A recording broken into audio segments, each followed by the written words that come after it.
So today we're going to look at something really special. We're diving into the daily reports from an environmental science intern from the Philippines named Amelia Abalos. She spent some time at the Tzu Foundation in Taipei, and what she discovered is this amazing link between environmentalism, technology, and just simple, genuine human connection. Let's get into it. On her very first day, she wrote this, and wow, doesn't that just say it all? This wasn't about just learning facts or figures, it was about finding a real sense of purpose. And that feeling she talks about of being of use, well, that's really the heart of the whole story we're about to explore. Okay, so picture this. Amelia arrives at Guandu Jing Hall, and this place is incredible. It's home to this super high-tech interactive exhibition all about environmental education and disaster prevention. Her mission? To soak it all in, learn how everything works, and eventually be able to guide other people through it. We're going to follow her on this whirlwind 3-day journey. Day 1 is all about those first impressions and immediately feeling that human connection. On day 2, she gets into the nitty-gritty of some amazing tech and the challenges that come with learning something new. And day 3, that's where we see some serious growth, and she gives some really valuable feedback. Now, when you think about an environmental internship, you probably think of science, data, maybe some policy stuff, right?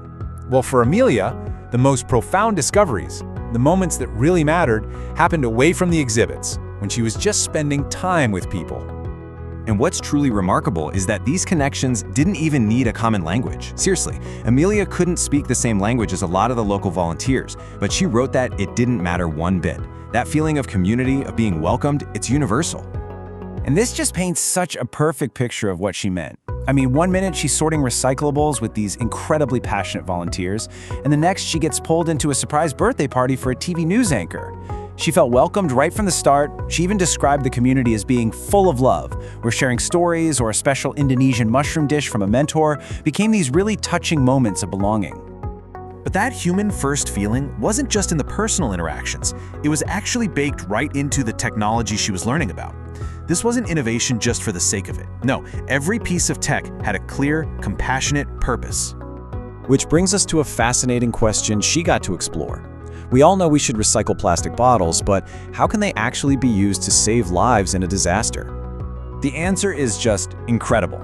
They take those plastic PET bottles, process them, and turn them into this lightweight, really durable material. And with that material, they build a 1-minute indoor shelter system.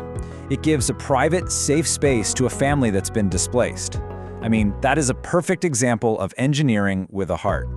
And there was so much more. She got to try a VR exhibit that lets you do an immersive deep-sea dive. She played interactive games that use sensors to teach you how to recycle. And she even saw eco-bricks made from plastic film that they use for flooring. Every single piece of tech was designed to be engaging and to teach you something important. Her experience then went even deeper, kind of behind the scenes, to what you could call the building's brain.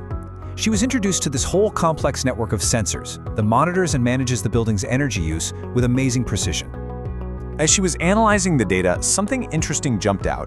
One floor, basement 1, was consistently using way more energy than anywhere else in the building. The obvious question was, why? And the answer just ties everything back together, right back to that theme of compassion. It turns out, basement 1 is where the blood donation center stores its vital, life-saving blood supplies, and that storage requires round-the-clock air conditioning. So that high-energy use wasn't waste at all. It was a necessity. It was part of a humanitarian mission. So being in this kind of purposeful, supportive environment didn't just teach Amelia about technology, it really helped her grow personally. And because she felt so valued, she felt comfortable enough to give some honest, really constructive feedback to help make the program even better for the next intern. Amelia admitted that public speaking is one of her big weaknesses, but practicing her tour guide presentation in this environment changed everything for her. The feedback she got wasn't critical, it was caring. Her mentors helped her connect with her audience and get over her fear in what she called a comforting and gradual way. That's huge. And in what's probably the truest sign of a healthy program, she felt comfortable enough to offer some real suggestions for improvement.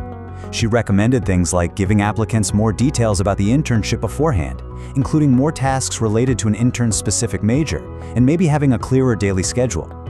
The fact that she felt empowered to share all that, it says everything you need to know about the environment they created.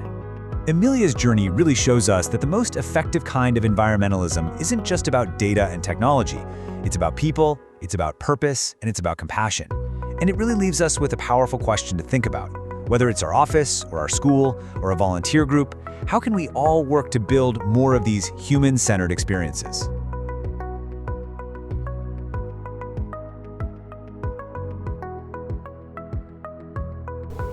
你们好，我叫 Emilia，我来自 Philippines.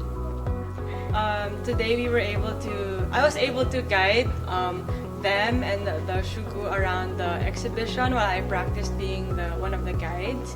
At first I was very nervous because I'm not good at public speaking, and like the script that I was given to study, it was very stuck in my head and I wanted to deliver it properly. But after having relaxed and the shugu gave me more pointers and comments, I was able to calm down and connect more with the audience and being able to send the message and what I want them to take home, the lessons they want to take home from the exhibition.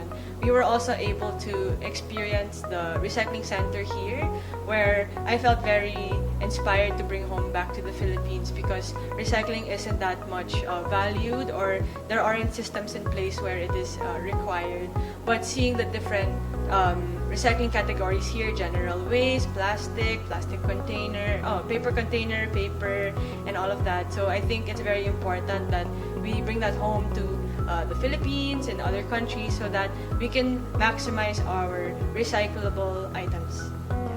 Okay, so before we end this video, we have some slogan and conclusion for you. 1, 2, 3.